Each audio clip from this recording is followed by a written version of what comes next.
Vitet e fundit, industria e hotelierisë në Kosovë ka përjetuar një zhvillim shumë të shpejtë, një zhvillim shumë të ofshëm me investime të reja, me standarde të larta dhe kërkesa në rritje. Por paralelisht me këtë rritje, poshtrohet një pyetje shumë e rëndësishme se a kemi mjaftueshëm talente dhe kuadro të shkolluara për me përballu këtë fluks rritjesh. Për diskutuar për këtë temë, sot në PR Zone kemi Ilir Tolaj, drejtor operacionesh në Merkur Prishtina Siri, rrjet i hoteleve Eker Globale. Mirë se erdhe, faleminderit dhe komplicimet pasot këtu. Faleminderit juve që keni. Ilir, për fillim tregom çka do të thotë për juve si një rrjet ndërkombëtar i madh që jeni si Eker me qenë pjesë një samiti të burimeve njerëzore që organizohet brenda Kosovës, edhe pse është me rëndësi nga ju të nxirret në pa roli i agjarit në hoteleri. Prezenca jonë në tregun e turizmit edhe në turizmin e Kosovës edhe për neve, po mësoj edhe për Kosovën është jashtëzakonisht e rëndësishme sepse me vetë emrin sjellim edhe një përvojë globale botënore të menaxhimit të hotelerisë dhe të menaxhimit të mikpritjes në Kosovë. Të pas parasysh zhvillimin e ofshëm të turizmit në Kosovë këto vitet e fundit, mendoj që përvoja jonë dhe trajtimi klientëve kome qenë e dobishme për vendin shumë. Industria e hotelerisë, që kemi biseduar edhe paraprakisht në Kosovë, ka pas një zhvillim të shpejt viteve të fundit, por është duke shku paralelisht edhe me zhvillimin e talenteve. Mendoj që këtu ngecë. Kjo rritje? Ku është kjo ngecja? Ngecim pak të kuadrët profesionale në turizm. Po ajo që ka po bojmë është që po mundohemi që përvojën tonë globale me e përru edhe me i dhonë ma shumë përvoj të gjithë të tjerë nga bankë.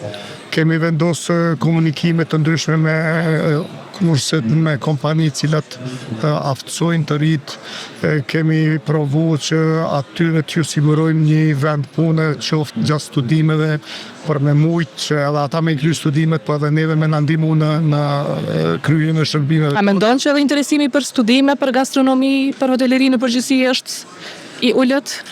Mendoj që është e ullët sepse njerëzit turizmin edhe hotelerinë e shohin vetë si punë sezonale, nuk ishtë dasht me pas si punë sezonale, ishtë dasht me pas si përvoj, si karrierë. Edhe nuk është promovuar shumë në vendin tonë. Arsyeja pse jom këtu, ndoshta është kjo kryesorja. Pikrisht. Na njifemi prej mediave, njifemi prej muzikës krejt, edhe shumë kush kish me bo pyetje pse këtu në këtë profesion. Po. Sepse unë mendoj që hoteleria dhe turizmi dhe mikpritja është kulmi i kreativitetit. Shërbimi, ngjyrat, shija, mikpritja është diçka e jashtëzakonshme. Pra, të gjithë tjerë ishin dashur po turizmin edhe hotelerinë si një përvojë që jashtëzakonshme është mirë. Pra, është një shembull cilin edhe me qenë prioritet. Edhe me qenë prioritet. Pra, është një shembull që krahas investimeve tjera, sepse turizmi nuk është veç objekt i bukur.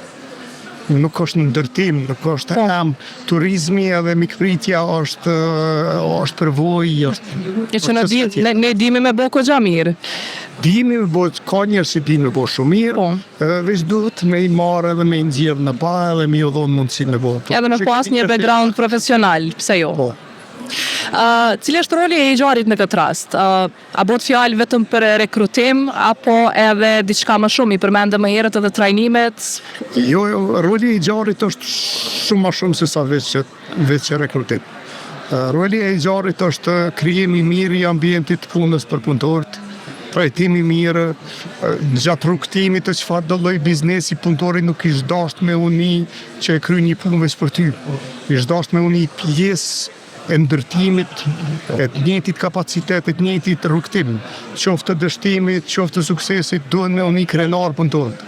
Pra, ky roli i agjarit e na çdo ditë e ma shumë po rritet, edhe mendoj që s'duhet me undalë, sepse këtu për një me punëtorët ka nevojë për një trajtim të mirë.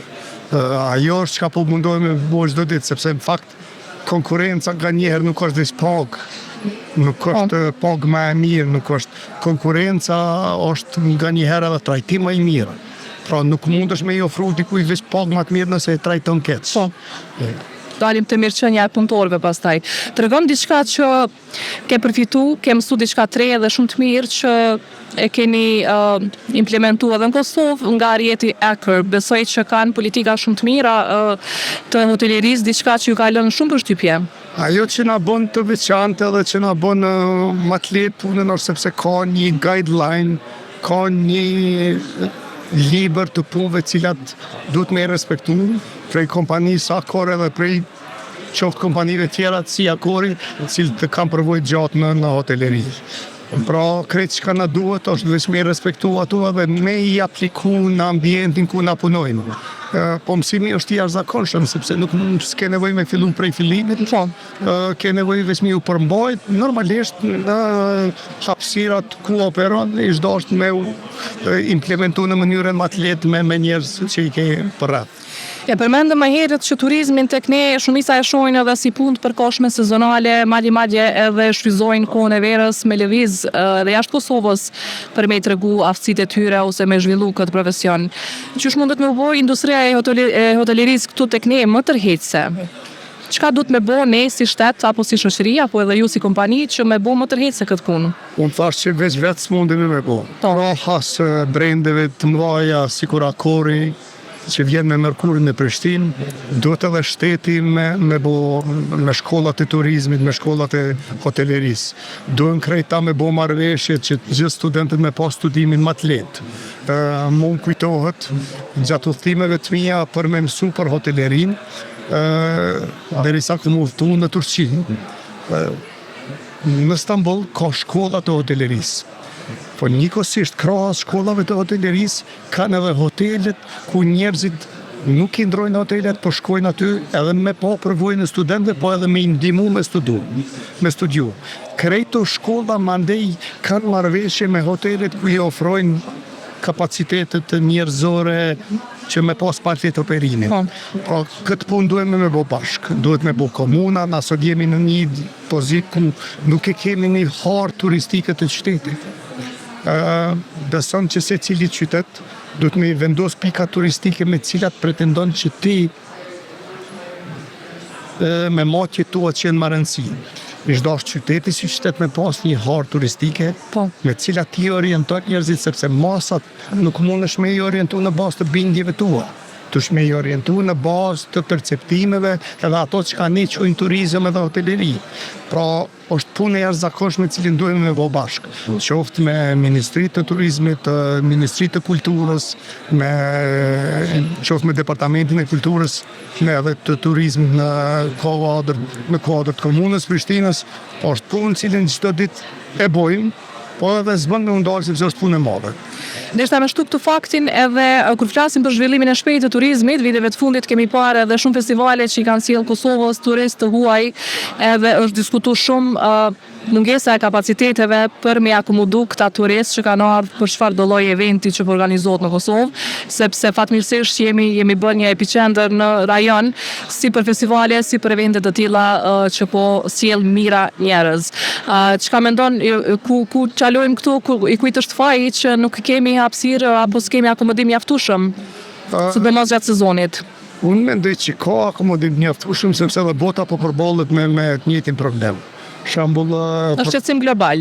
Është qetësim global. Është qetësim i Barcelonës i cili nuk mundet me i akomodu, madje kanë edhe nuk po don madje. Edhe nuk po don.